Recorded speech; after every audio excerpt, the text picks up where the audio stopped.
السلام عليكم ورحمة الله تعالى وبركاته. مرحبا بكم مجددا في قناة سيدات البيوت. إذا كانت هذه زيارتكم الأولى للقناة ما تنساوش تشتركوا وتفعلوا الجرس باش يوصلكم كل جديد. اليوم بعيد على الوصفات قلت اليوم علاش ما نشارككمش روتين ديال هذا النهار، يعني كيفاش كيدوز واحد النهار، يعني نهاري بسيط كيفاش كيدوز. أول حاجة يعني كي فقت الصباح خرجت تقديت خليت بنتي ناعسه، يعني رضعتها وبدلت ليها وخليتها ناعسه واستغليت الفرصه باش انني نخرج. هو صراحه ما تقديتش بزاف حيت ما بغيتش نتقل حيت غير بوحدي، قلت من يعني نتقدى غير داكشي الضروريات اللي خاصني، حيت كاينه شي حاجه خصاتني، كاين شي حاجه يعني هكذا ما بقاتش عندي، فقلت نتقدى بعدا نشوف شنو ندير للغدا. وحيت ما فقناش بطبيعه الحال معطلين، فقنا معطلين ما فقناش بكري. يعني تقريبا هادي شي 11 والصرف وانا باقي الغدا ما درتوش، ما درت حتى شي حاجه وناويه ندير غير شي حاجه ساهله وخفيفه. المهم كي كتشوفوا دابا انايا هنايا تقديت شويه ديال الخضره هكذا، هي خضيره غير شويه، حيت شويه السوق بعيد عليا وما ديتش معايا شي حاجه، يعني غير هزه في يديا. غنمشي دابا نحطها في الثلاجه، يعني انا عايشه داكشي اللي خاصني. البنات نتمنى اولا تكونوا بخير وعلى خير. المهم انايا غادي نوريكم ثاني اشنو تقديت. كي قلت لكم في الاول هاني خديت خضيره كي كتشوفوا، وهنايا تقديت من كل فن طرف، يعني الحاجه اللي خصاتني، يعني بحال مثلا تقدات ليا دابا القهوه، خصني تيت ديال الماعن، جافيل، يعني هادشي اللي كيخص اللي تيتقاد عليك يعني في وسط الشهر. بالنسبه لهاد يعني كنت دايزه وخديتها زيت جوز الهند، راه تقادت ليا، راكم كتشوفوني كندير لكم بها الوصفات. فانا كنحتاجها بزاف في هذا البرد، بالنسبه للشعر البشره كلشي. هنا التيد. بالنسبه لجوز الهند راه غادي ندير لكم الزيت، غنعاود ندير لكم بها وصفات ان شاء الله اخرين. هذا غير واحد الساشي ديال سيريلاك الولادي، الشكلاط الولادي كيبغيوه ضروري في الفطور، انا كنبغي صراحه كنبغي نوع. هذا واحد البرودوي ديال الماعن، يعني كيتسالي كنبغي ناخذو، كناخذو من بيما البنات اللي بغاتو، راه زوين كينظف الماعن مزيان وتيعاونك انك تحكيهم. ايوا وهنايا كاين نيسكوي، مره تناخذ هاد نيسكوي مره شوكو على حسب، ماشي ضروري النوع الدراري كيبغيوه. وهذا يعني داك المعطر ديال الجوز ديال الورد ديال، يعني تيخلي الدار مريحه النهار كامل. وبالنسبه لهنايا عندي رقائق الشوفان، انا كنستعملها بكون اني كنرضع، كناخذ كذا ديال الشوفان وكنشربها، اولا تقدروا ديروا به بزاف ديال الوصفات. هادشي كلشي يعني شي حاجه هكا وشي حاجه هكا، شويه خضيره وشويه، المهم ضروريات وداكشي اللي انا خاصني، ماشي شي حاجه كثيره، ماشي قضيه ديال الشهر. وهذه نسبه نوريتهاش لكم، هذه واحد القديره ديال الماء، قررت انني باش نبدا ندير فيها الماء لانها كتعاون باش ان الماء كيتصفى ديال الروبيني، حيت حنا كنشربوا بطبيعه الحال غير من الروبيني، تغسليها مزيان وديري فيها الماء وتخليها تقريبا واحد الساعه تبداي تشربي. هنا غادي ندوز ندير واحد الغدا اللي سريع، يعني انا جبت معايا السردين، راه ما وريتوش لكم، كان في الميكا. جبت السردين يعني طحنته كي كتشوفوا، درت فيه شويه ديال القزبر والمعدنوس، الملحه، درت هنايا معلقه كبيره ديال الرز من بعد ما غسلته، الرز العادي، معلقه ديال الكمون، شويه ديال الخرقوم بلدي، وشويه ديال التحميره، وسكنجبير شويه، هو راس البزار، هو راس معلقه من سكنجبير وشويه ديال البزار. صافي هادو هما المكونات ديال سميتو. هاد الشرموره كتجي زوينه. هنا عندي واحد مطيشه وحده، يعني حكيتها وحده فقط. وبالنسبه للتوابل ديال لاصوص عندي هنايا معلقه كبيره ديال القزبر والمعدنوس مفرومين، نص معلقه ديال الخرقوم بلدي، وكذلك عندي تحميره، راس معلقه شويه ديال الابزار، ومعلقه ديال الكمون تكون شويه عامره حيت الكمون كيقادو، ومليحه، والحامض. وعندي هنا كذلك ورق سيدنا موسى واحد 2 ورقات، ومعلقه كبيره ديال الطماطم مركزه، والثوم فصوص الثوم واحد 3 ديال فصوص الثوم. صافي هاد الغداء انا غادي نديرو ساهل حيت قلت لكم راه ما فقتش بكري وخرجت، يعني تقديت وتعطلت. المهم انا غادي ندير معكم هنايا بواحد الطريقه سريعه، غنحط كلشي يعني بطريقه سهله، كلشي غنحطو في الكوكوط ديالي حتى يتشحر مزيان. شوفوا انا حتى كيديرها بالزعفران، لانه راكم عارفين المراه كتكون في الكوزينه كيتقطر ليها كلشي على حوايجها وضروري ما كتقاسي. المهم غادي نرميو كاع انا كاع هاد التوابل كاملين مع ورق سيدنا موسى. هاد الوصفه راه تاكدوا راه بان غتجيكم غزاله وغتجيكم المريقه خاطره، والدراري غادي ياكلوا لكم الحوت بهاد الطريقه. انا بدات كتعجبني وكتعجب حتى مول الدار، يعني كتعجبو هاد الطريقه ديال هاد الحوت. يعني الحوت كواري راه معروفه، تنظن انكم يعني كلكم كديروها. وهاد الوصفه انا قدمتها بالنسبه للمبتدئات، يعني اللي ما عمرهم طيبوا الحوت بهاد الطريقه، يعني البنات اللي صغارات وعاد طالعين وعاد غيكتشفوا الكوزينه.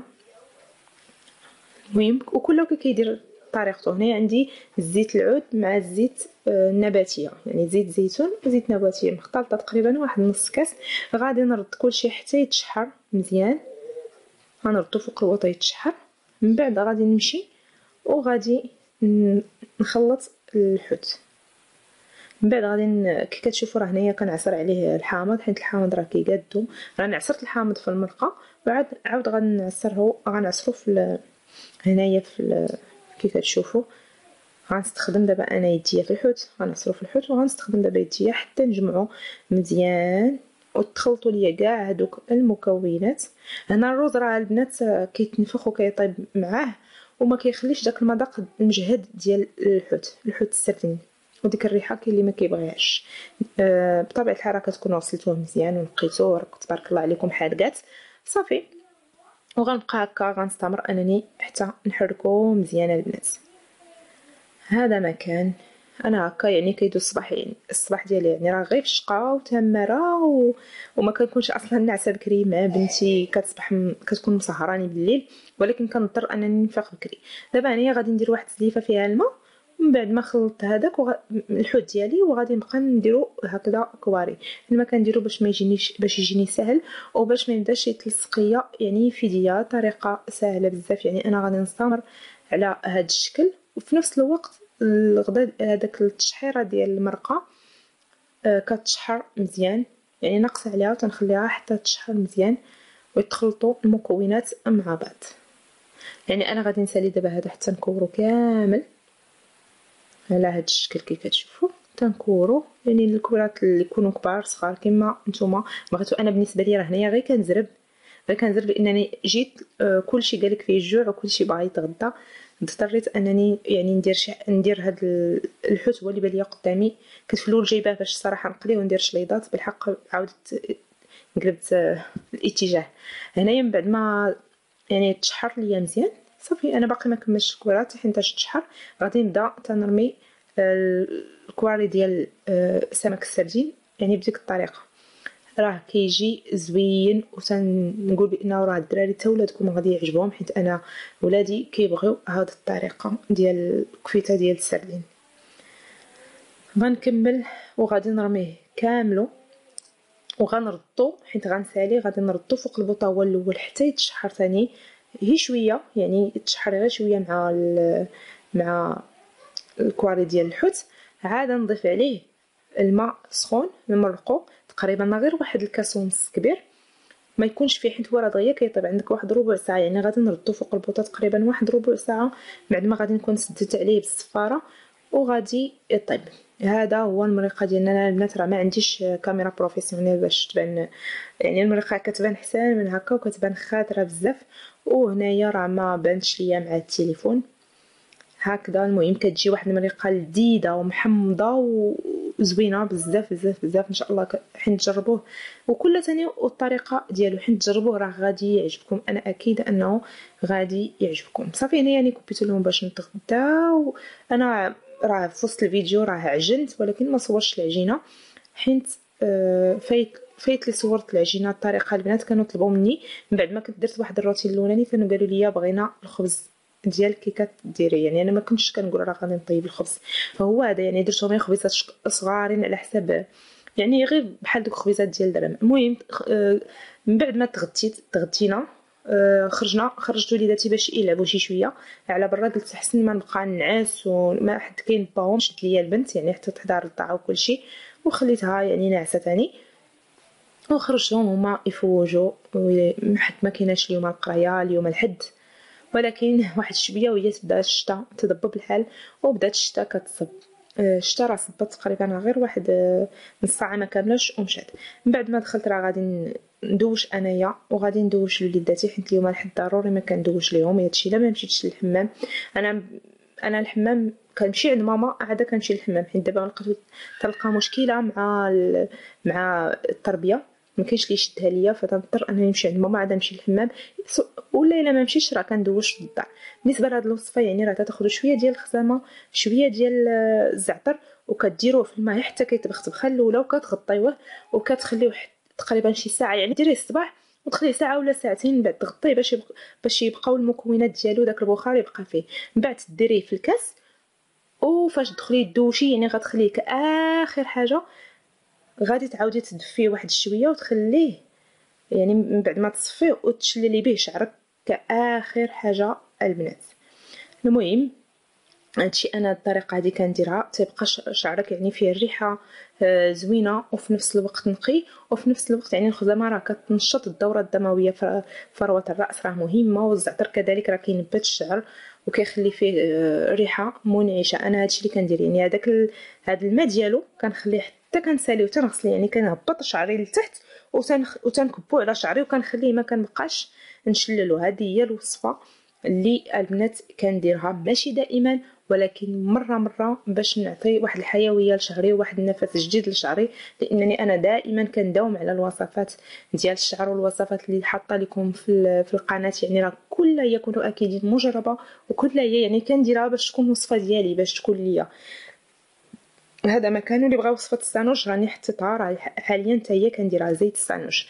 وهنايا يعني من بعد ما دوشت وساليت، يعني صراحه تلقاي راسك عييتي داك العشيه، كتنوضي كديري شي حاجه اللي ساهله للعشاء. من بعد راه انا درت الكوتي، درت فيه مخمرات، ولكن ما سعفنيش الوقت باش انني نصورهم. المهم حتى درنا الكوتي، انا من بعد دخلت دوشت، من بعد فاش خرجت درت ليهم هكذا غير ساندويشات كي كتشوفوا، هكذا الخس الزيتون خضر وهذاك الطون فيه البصيله، يعني ساندويش كيجي زوين و يعني ساهل، شي حاجه اللي كتبغيها للعشاء ساهله في بلاصه ما تبقاي كطيبي.